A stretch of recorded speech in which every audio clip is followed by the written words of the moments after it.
इतिहास के पन्नों में कुछ दौर ऐसे होते हैं जो सिर्फ युद्ध और राजनीति तक सीमित नहीं रहते, बल्कि रचनात्मकता और ज्ञान के ऐसे शिखर को छूते हैं जो सदियों तक चमकते रहते हैं। आज हम भारतीय इतिहास के बिल्कुल ऐसे ही एक रोमांचक और सुनहरे दौर में कदम रखने वाले हैं, गुप्त साम्राज्य का युग।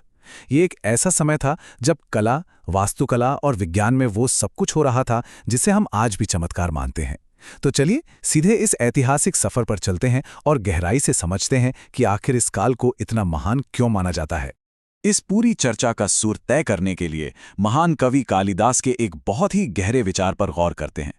उन्होंने अपने महाकाव्य रघुवंशम में लिखा था कि किसी भी राज्य की असली ताकत सिर्फ उसकी सेना या धन दौलत से नहीं आती, बल्कि ज्ञान और विद्या से आती है। यह सिर्फ एक वाक्य नहीं है, बल्कि यह गुप्त काल की पूरी सोच का निचोड़ है। यह वो युग था जिसने पूरी दुनिया को दिखाया कि असली ताकत तलवार में नहीं, बल्कि बुद्धि, कला और रचनात्मकता में बसती है। और उस ज्ञान का सबसे बेहतरीन और ठोस सबूत आज भी हमारे सामने मौजूद है। कल्पना कीजिए दिल्ली के मेहरौली की, जहां एक विशाल लौह स्तंभ खड़ा है। जब हम इतिहास को समझने की कोशिश करते हैं तो कभी-कभी शुरुआत किताबों से नहीं, बल्कि ऐसे ही हमारे सामने खड़े भौतिक रहस्यों से करनी पड़ती है। ये स्तंभ असल में अतीत का एक सीधा साधा टाइम मशीन है। ये लोहे का कोई आम टुकड़ा बिल्कुल नहीं है, बल्कि प्राचीन इंजीनियरिंग का एक ऐसा मास्टरपीस है जिसे देखकर आज के वैज्ञानिक भी हैरान रह जाते हैं। अब इस स्तंभ की सबसे बड़ी खासियत क्या है? वो है ये नंबर 1600। जी हां, पूरे 1600 साल।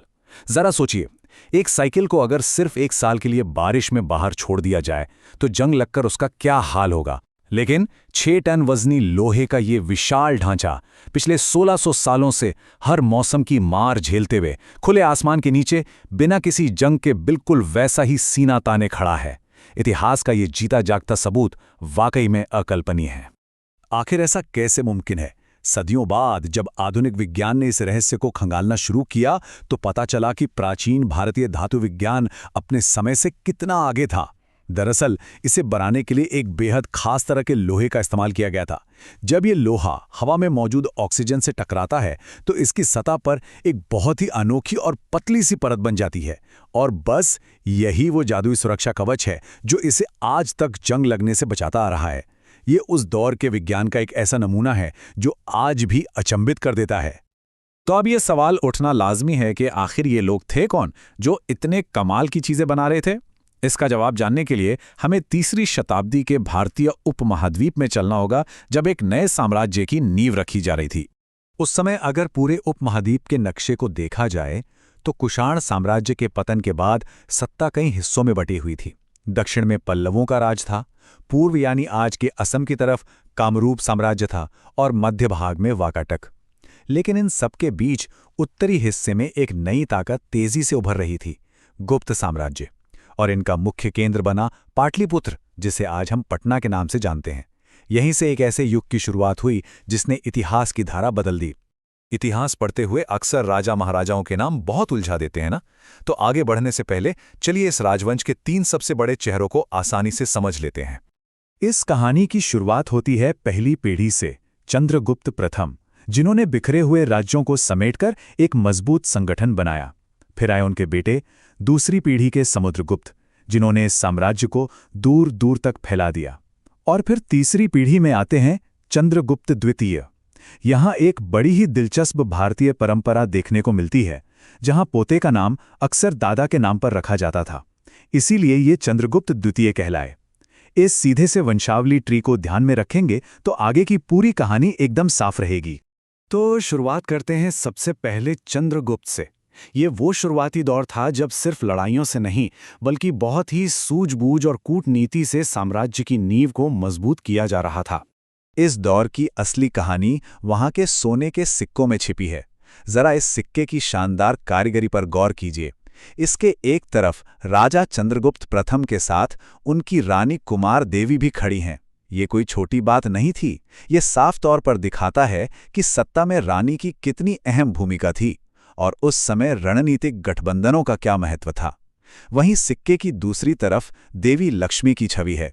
ये सिक्का ना सिर्फ उस युग की अकूत दौलत का सबूत है, बल्कि ये भी बताता है कि वे लोग कला के कितने बड़े पारखी थे। चंद्रगुप्त प्रथम ने नींव रख दी। अब बारी थी दूसरी पीढ़ी की, समुद्रगुप्त। ये वो शासक थे जिन्होंने साम्राज्य की सीमाओं को अभूतपूर्व तरीके से बढ़ाया। अब यहाँ एक सवाल ये आता है कि इन राजाओं की इतनी बड़ी-बड़ी उपलब्धियों के बारे में हमें आज इतनी सटीक जानकारी मिलती कहाँ से है? इसका सबसे बड़ा और प्रामाणिक स्रोत है प्रयागराज में मौजूद एक बेहद खास शिलालेख, जिसे प्रयाग प्रशस्ति कहा जाता है। इसे खुद समुद्रगुप्त के दरबारी कवि हरिशेन ने लिखा था। ये सिर्फ एक पत्थर नहीं है, बल्कि एक ऐतिहासिक दस्तावेज है जो उस दौर के एक महान योद्धा के जीवन और उसकी विजयों की पूरी कहानी बयां करता है। और इसी प्रयाग प्रशस्ति में दरबारी कवि हरिशेन ने समुद्रगुप्त के लिए एक बहुत ही कमाल का शब्द इस्तेमाल किया है, धरणी बंध। अगर इसे सरल शब्दों में समझें तो इसका मतलब होता है पृथ्वी को एक सूत्र में बांधना। इस एक शब्द से ही अंदाजा लगाया जा सकता है कि समुद्रगुप्त की सोच और उनका विजन कितना विशाल था। वो सिर्फ कुछ इलाके नहीं जीतना चाहते थे, उनका मकसद पूरे भूभाग को एक करना था। और अब हम इतिहास के उस पड़ाव पर पहुंचते हैं जिसे सचमुच इस काल का स्वर्ण युग या गोल्डन एज माना जाता है। कला, विज्ञान और वही रहस्यमयी लोहा, सब कुछ इसी दौर की देन है। लेकिन आगे बढ़ने से पहले एक छोटी सी उलझन को दूर कर लेना बहुत जरूरी है। अक्सर इतिहास पढ़ते हुए दो नामों में बहुत कन्फ्यूजन हो जाता है। एक हैं चंद्रगुप्त मौर्य, जो बहुत पहले मौर्य राजवंश के संस्थापक थे, और दूसरे हैं चंद्रगुप्त द्वितीय, जो गुप्त राजवंश के शासक थे। इन दोनों के बीच कई सदियों का फासला है, इसलिए यह याद रखना है कि अभी हम गुप्त वंश के महान शासक चंद्रगुप्त द्वितीय की बात कर रहे हैं। चंद्रगुप्त द्वितीय का शासनकाल इतना जबरदस्त था कि उन्हें विक्रमादित्य की महान उपाधि से भी जाना जाता है। वे भगवान विष्णु के बहुत बड़े भक्त थे। इसीलिए अगर आप उनके शिलालेखों को देखें तो वहां अक्सर भगवान विष्णु के वाहन गरुड़ का प्रतीक देखने को मिल जाएगा। इन्हीं के दौर में साहित्य, विज्ञान और गणित अपने चरम पर पहुंचे। और सबसे दिलचस्प बात, जिस लौह स्तंभ की हमने शुरुआत में बात की थी, वो संभवतः इन्हीं के द्वारा उदयगिरी की गुफाओं में स्थापित किया गया था।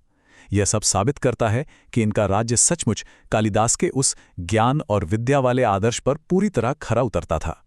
और इसी के साथ हमारी ये ऐतिहासिक चर्चा घूम फिरकर वापस उसी लौह स्तंभ पर आ जाती है। अगर इस स्तंभ पर उकेरी गई प्राचीन लिपि को करीब से पढ़ा जाए तो पता चलता है कि यह चंद्र नाम के एक राजा की उपलब्धियों का जश्न मनाता है। और इतिहासकार मानते हैं कि यह चंद्र कोई और नहीं बल्कि चंद्रगुप्त द्वितीय ही थे। ये भी पता चलता है कि इसे मूल रूप से भगवान विष्णु को समर्पित किया गया था, जिसे सदियों बाद दिल्ली लाया गया। तो अंत में इस पूरे विश्लेषण के बाद एक बहुत ही गहरा और रोमांचक सवाल जहन में आता है। अगर 1600 साल पहले बना लोहे का एक स्तंभ आज के हमारे इतने विकसित और आधुनिक विज्ञान को भी सोचने पर मजबूर कर सकता है, तो जरा सोचिए हमारे इतिहास में और कितने ऐसे छिपे हुए राज हैं जो बिल्कुल हमारे सामने मौजूद हैं और बस खोजे जाने का इंतजार कर रहे हैं। इतिहास सिर्फ पीछे मुड़कर देखना नहीं है, ये एक निरंतर खोज है।